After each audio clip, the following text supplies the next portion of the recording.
there and claim your business. And I'd be curious to see, does anybody have a business they want me to check right now to see if it's being talked about on Yelp? Yeah? Let's do it. Do it. Let's do it. All right. What's the zip code of the business? You talking to me? Let's do it. Oh, God. Oh, man. We already know what it says. Oh, so don't check it.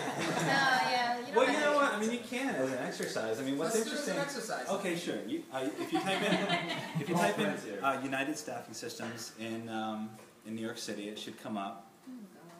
And no, it was great because when we first Yeah, What's the should zip come up. code? Oh, 11209. Sorry, that's in Manhattan. no. Oh, no, It's not 112. That's not. No, that's not the right zip code. That's Brooklyn. 10019, right? 10016. It's in Manhattan. Okay. There it is. 1 star. So you haven't. So have you claimed your business yet? Yeah. You have. We have claimed it, but we haven't been able to turn it around yet. Okay. You know, and it's been an interesting process. Every other review that was written was filtered out. Yeah. So What is that filtered out? What's that process? it's a great question. Yelp really wants to ensure that it's a community of active users with real reviews and credible viewpoints who take reviewing seriously. So there's a certain algorithm that they use to determine who's posting the highest quality reviews. They don't want the one-hit wonders. They don't want somebody who's just out to bash everybody. They want to make sure that the credibility and the validity of the site is up there, is top-notch, so people continue to use it. So there will be reviews that you get there that end up being filtered out, but they're never missing, they're never deleted. Like, do you have some 5-star reviews that we can check out in there? Yeah, I mean, they are filtered. So we go down here to filtered, and now these reviews may become visible again at a later date if they meet the algorithm's criteria for being Gotcha. displayed. Right. It happens to us all the time. But you also have to remember, sometimes it's not about quantity, it's about quality of the reviews. If somebody's looking to see what kind of experience they have, Yeah, well, we it learned, only takes a few.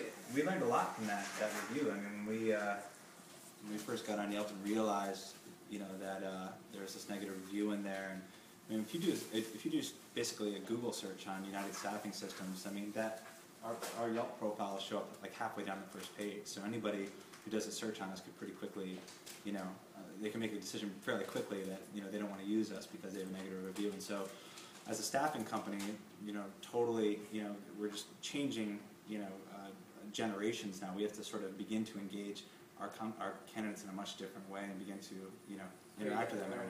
Yeah. Yeah. So it's. I don't know what the star number means next to the people's names. Does that mean The reviews they have written. So you have a lot of newbies. So a way to get these reviews to become active again might be to say, hey, you know, your first review on Yelp was fantastic. I think you got a lot of talent writing reviews. I'd love to see a couple more.